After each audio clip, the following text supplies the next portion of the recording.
ಸಂಪುಟ ವಿಸ್ತರಣೆ ಫೈನಲ್ ಹಂತಕ್ಕೆ ಬಂದು ನಿಂತಿದೆ. ಬೆಂಗಳೂರಿನಲ್ಲಿ ಶಾಸಕ ಮಾಗಡಿ ಬಾಲಕೃಷ್ಣ ಹೇಳಿಕೆ, ಹೊಸ ಮುಖಗಳಿಗೆ ಯುವಕರಿಗೆ ಅವಕಾಶ ಕೊಡ್ತಾರೆ.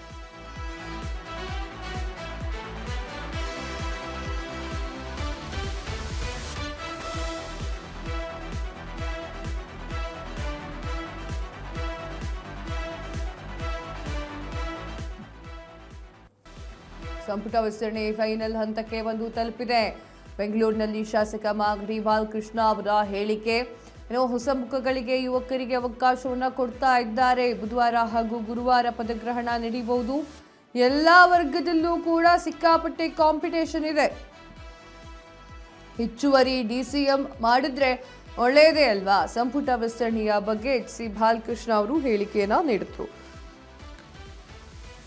ಸಂಪುಟ ವಿಸ್ತರಣೆಯ ಫೈನಲ್ ಹಂತಕ್ಕೆ ಬಂದು ತಲುಪಿಬಿಟ್ಟಿದೆ. ಕೆಲವೊಬ್ಬರು ಸಾಕಷ್ಟು ಜನ ಮಾಹಿತಿಯನ್ನು ಕೊಡ್ತಾ ಇರ್ತಾರೆ, ಹೇಳಿಕೆಗಳನ್ನು ಕೊಡ್ತಾ ಇರ್ತಾರೆ. ಹಾಗೆ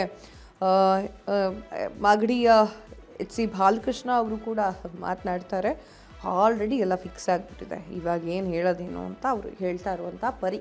ಅಂದರೆ ಆಲ್ರೆಡಿ ಎಲ್ಲ ಗೊತ್ತಾಗಿದೆ, ಇನ್ನೇನು ನಾನು ಹೇಳೋದೇನು. ಹೊಸ ಮುಖಗಳಿಗೆ ಯುವಕರಿಗೆ ಅವಕಾಶವನ್ನು ಕೊಡಬೇಕು ಅಂತಲೇ ರಾಹುಲ್ ಗಾಂಧಿಯಿಂದ ಹಿಡಿದು ಎಲ್ಲರೂ ಕೂಡ ಹೇಳ್ತಾ ಇದ್ದಾರೆ. ಅದೇ ಆಗುವಂಥದ್ದು.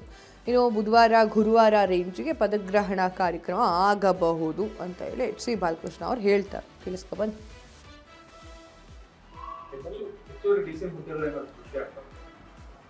ಗೊತ್ತಿಲ್ಲ ನನಗೆ, ನಿಮ್ಮ ಮೀಡಿಯಾದಲ್ಲೇ ನೋಡಿದ್ದು ನಾವು ಸೃಷ್ಟಿ ಆಗ್ತದೆ ಅಂತ.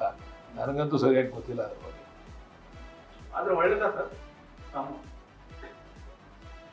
ಉಪಮುಖ್ಯಮಂತ್ರಿಗಳು ಈಗ ನೀವು ಇನ್ನೊಂದು ಪ್ರಶ್ನೆ ಕೇಳ್ತೀರ. ಆಮೇಲೆ ಯಾವಾಗ ಡಿ.ಕೆ. ಶಿವಕುಮಾರ್ ಇದ್ದಾಗ ಯಾಕೆ ನೀವು ಹೆಚ್ಚುವರಿ ಮಾಡಿಲ್ಲ ಅಂತ ಕೇಳ್ತೀರ ಆಮೇಲೆ. ಆದರೆ ಹೆಚ್ಚುವರಿ ಆಗೋದು ನೋಡ್ರಿ, DCM ಇದು ಸಾಂವಿಧಾನಿಕ ಹುದ್ದೆ ಅಲ್ಲ. It is just like A minister.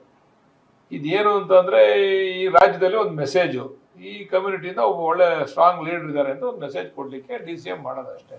ಅಷ್ಟು ಬಿಟ್ರೆ ಅದು it is equal to cabinet minister. That sir. ಚುನಾವಣಾ ವರ್ಷ ಆಗಿರೋದ್ರಿಂದ ಮಾಡಿದ್ರೆ ಒಳ್ಳೇದಾ ಅಂತ? ಒಳ್ಳೇದಲ್ವಾ ಮಾಡಿದ್ರೆ ಅವನೊಂದು